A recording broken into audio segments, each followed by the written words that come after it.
Well, Jeff, you're coming to Conference USA Media Day as the reigning Coach of the Year and the defending champion. Just, you think you'd be sitting here this time last year doing this?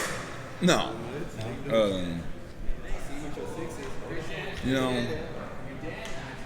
I know we had a really good team, but UAB has been dominant in our league for so long. And I knew us playing them at home would give us a tremendous advantage if we could get to that point. And I still think it's the difference in the ball game. Our home crowd is just so uniquely different. And no, I would not have, to be honest with you. Would I have hoped for that? Sure, we all hope for that and dream of that. But would I have expected this? No, sir. What was your reaction to being the preseason pick to win this year? I thought it was a huge compliment to our players, in our program. I still think UAB is probably the team that should be picked, just because they've got, basically 9 guys back on offense and 9 guys. They lost a couple of players early in the year last year that'll be back, so they're going to have, and we have to go there. So I think that's a tremendous advantage for them to play at home. I think Rice beating them might have been the first game they've ever lost at home, something like that's crazy. It's some amazing stat. But it's, to answer your question, it's a compliment to our players, and we're going to have a good team too. We've got a lot of players back on offense, but we lost some really good football players. Hunter Duplessis, and Sincere McCormick, and Spencer. Those are 3 really good offensive players. And defensively, Clarence Hicks is as good a player. How he was not, the MVP of our league on defense. I understand Malone's fantastic for Western Kentucky, 3rd-round draft pick. So there's probably some evidence for him too, right? But we lost some really good players in Tariq at that corner. So we lost some really major pieces. And having to go on the road to UAB, that's who I think should have been picked. But we're going to be really good too.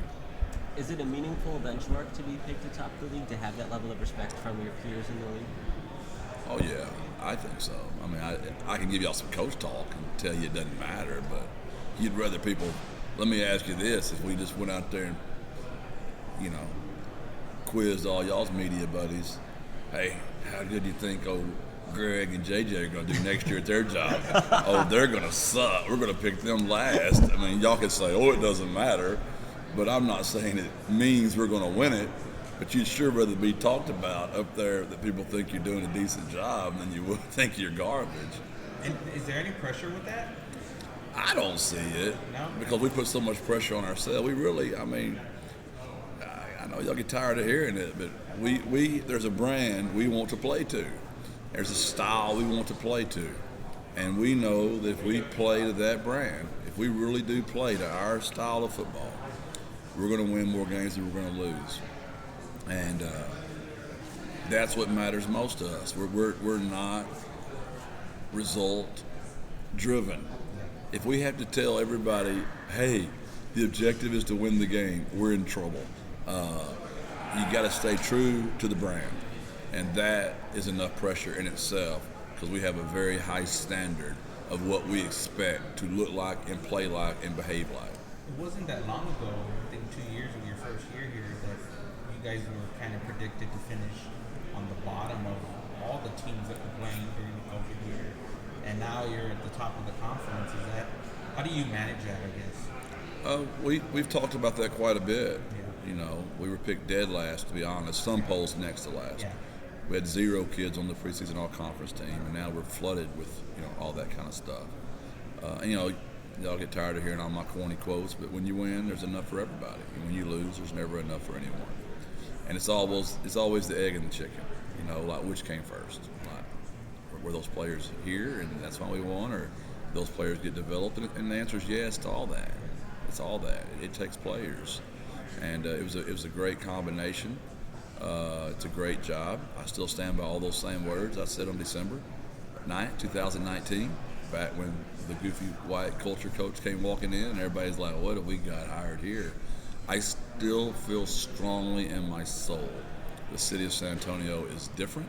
It's a unique city. The culture is tremendously unique. It fits me. It fits my team.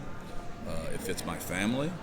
And we're excited. And the level of success this quick is surprising to me, but the level of success for this program is deserved and should be sustainable if we'll continue to do the things that are necessary, because college football is changing every day, and you got to stay on the hunt, or this game will pass you right by. Yeah, you've talked about, flash in the pan versus built to last, and now that you have these expectations, how important is this season to live up to those and kind of solidify your guys' standing as a team that deserves that respect annually? I think it's huge. It's just harder, right? If we'd have won 6 or 7 games, and then year 2, 8 or 9, there's somewhere to go. When you win 12, I believe, I hope I'm saying this correctly, Don Harris put out something that said it's only been done like maybe 10 times in the history of the whole state. That's pretty humbling in itself.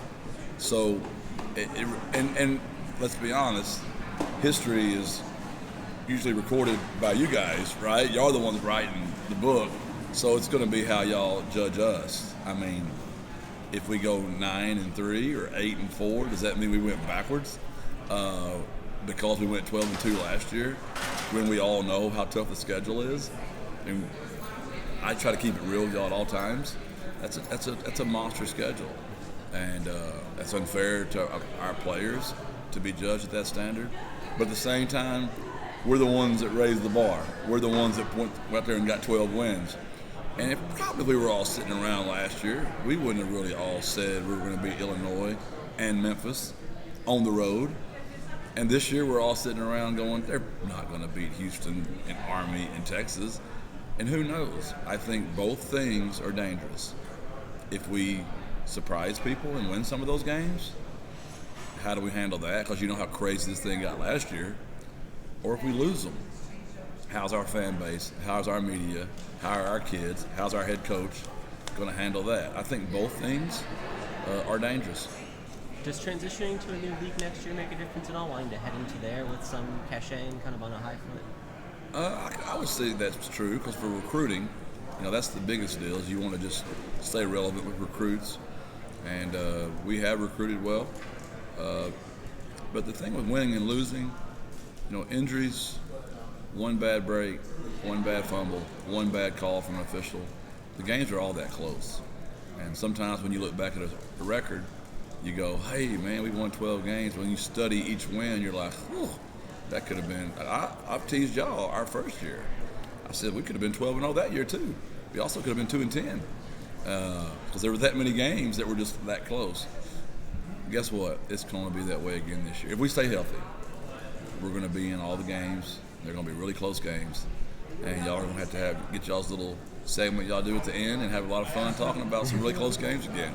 Jeff, how much different is this team going to look when you start fall camp next week versus the team you had at the end of spring? You brought in some transfers on the defensive side. It feels like the numbers were there a little bit more.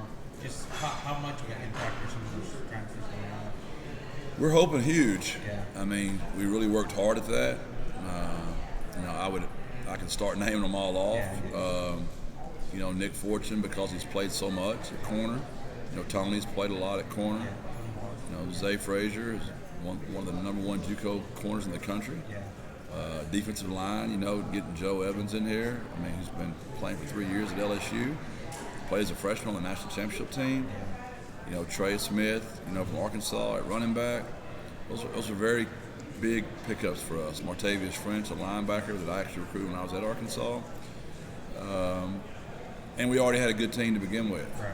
So those guys adding in. The big key in all this to me is, do they really buy into our culture, and how long does that take? The blending of all that, because when I got here, there was no spring, right? So everything was new. That was unique. Last year, everybody returned. Like everybody, except for one person. That was extremely unique. This, to me, is more of a normal transition of a blended roster So it'll be interesting how head ball coach handles the third year, because each one has been so drastically different, if that makes any sense at all, what I'm saying right now. You also entered this season with not new faces, but three coordinator changes. You moved up the OC, the DC, and you lost 3 coordinators this last season. So what's that challenge going to be like? Yeah, I don't think there'll be much change there, because the verbiage is all the same, the schemes are all the same, and every one of those coaches were position coaches for the previous coaches. So I would hope there's not much change there at all, which is the reasoning behind the decisions that we make. And I tell all my guys, it's not a guarantee move up. Yeah. Just because you're on our staff doesn't mean you're guaranteed to get move up. But it is guaranteed you're going to be given first right. You're going to be looked at first. So in my opinion, each one of those men deserve that. And obviously, Coach Lep and Coach Wright did that together, and now Coach Lep is the lone solo. Coach Stein and Coach Maddox were huge for Coach Lunny, and now those guys are doing it on their own. And Coach Burt was huge for Coach Perry, and now he's doing that on his own. Where I'm probably different as a head coach, I don't major in any of the 3, but I stir a lot in all 3. I'm heavily involved in all 3. But I stand by this. I don't call the 3 phases of the game. Do I interject on all 3 a lot? Yes. But I am going to let those men, because what's unique about that, anything I say to them is something we discussed tremendously during the week. And it's not like I'm just coming up with something out of nowhere. But I do that sometimes too. What does it mean to have 2 San Antonio guys, in Frank and Rashad, projected as the league's preseason players of the year offensively and defensively? Again, I know y'all get tired of hearing it, but I was so blessed to have those 2. And they're each so unique, right? I mean, Frank was a guy we tried to fire every week. I mean, I've told y'all, he's like a snake. You can't kill him. So just when you think he's dead, I can look back, I bet, and look at so many of these interviews, and y'all would probably be saying, Frank didn't play real well. And I would literally be saying, I know this kid. Next week, he is going to bounce back. And every time the kid just does. And I'm on record as saying he's probably the most improved quarterback I've ever coached in my life. And I believe that. So there's that, right? And then there's Rashad, who if you had him at a camp, you'd say he's too short. You'd probably say he's too slow. He's probably too whatever you want to say. But what he is a really great football player. And they both happen to be from the city, which was exactly what we were trying to capture when we got here. We've said since day one, we want to be the 2-1-0. We want to be their team. And it just happens to be they're the face of that for us by pure coincidence. And one last piece. They're both raised by 2 tremendous parents. I mean, that was such a blessing.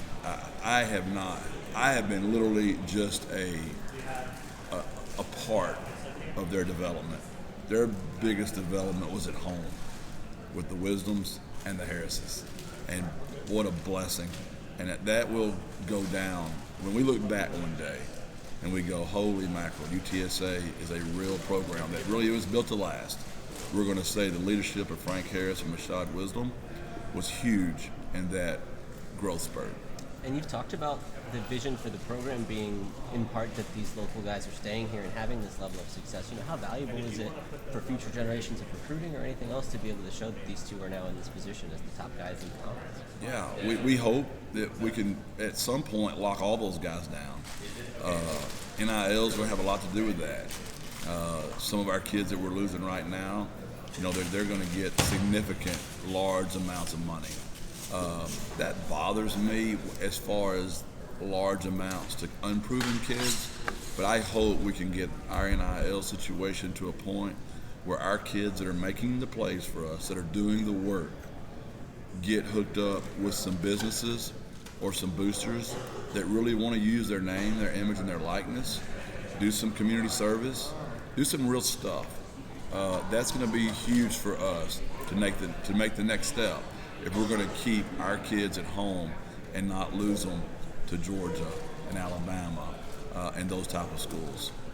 What's been the reaction, you think, from those boosters about? We're getting closer. We're getting closer. We have a collective that is working hard.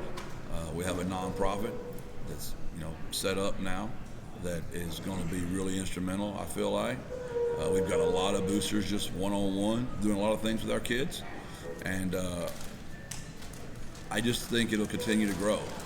There's so many ways you can give. If you're against NIL, then we've got other things. We've got scholarships, academics, we've got facilities. We have an indoor facility that we'd love to put your name on right now. There's naming rights for that. There's so many ways you can give and help. But I like the name, image, and likeness. I think the kids should get some money. And I know everybody, well, they're getting a scholarship. Well, you know what?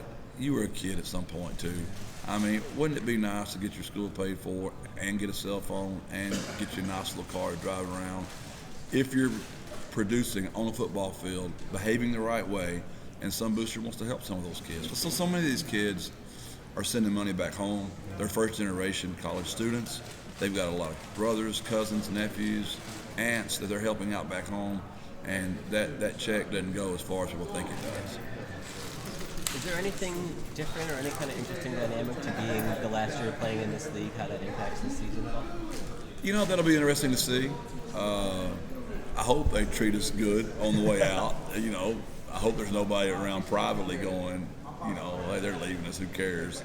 But we've been very grateful for this league. I'll always remember it. It was my first league to be in a crazy time with we had Snowvid in San Antonio. We've had COVID. We've had George Floyd. We've had some crazy things with politics. So all that in my memory book and in my journal, Conference USA, will be a very good memory for me. And I hope we go out, the right way. There's been some, rivalries that have started to form with this program in UTSA's young time as a football program. UTEP, and you talked last year about Louisiana Tech and how much it meant to beat those guys. Is there anything that goes into facing them for the last time? Maybe any extra there, or how do you react to losing some of those? Familiarity is kind of what causes those natural rivals, because of just friction. And maybe somebody, some said, and they didn't even mean to say it, and it caused somebody to get upset, and then you go play them, and it's a good game. So, Louisiana Tech would probably be the ones we just hadn't beaten them. And now to have been blessed to have gotten that pulled off. The first one, we were luckier than heck at the Alamo Dome. To rally back like we did there, that was crazy. They totally outplayed us, the first half. And then last year, that was a really good game over there. And I know it'll be another good game back at the Alamo Dome this year. I'm a huge fan of Sonny Cumbie. Known him forever. Recruited my school forever. Really great guy. And he'll do a really good job there. And they also, as the numbers thing, of course, but went away from the divisional format and the top two teams that play for the championship. Just in a general sense, how do you feel about that sort of a setup for a league versus having two divisions and the two winners play? I think it's smarter. I really do. One, you don't have to almost be perfect the whole season. You could lose one game and still claw your way into that thing. Where the other way, if you lost once, you were almost out unless somebody else did something. And number two, it makes sense. Because if one team came from one side and they're 8-4, and the other team was 11-1, and the next team was 10-2, well then that's not good for college football, because everything right now is based on strength of schedule. So if you're 8-4, and 12-0 playing each other, it's just not good. So I think it's a smart move. Cool. Thank y'all. God bless. Birds up.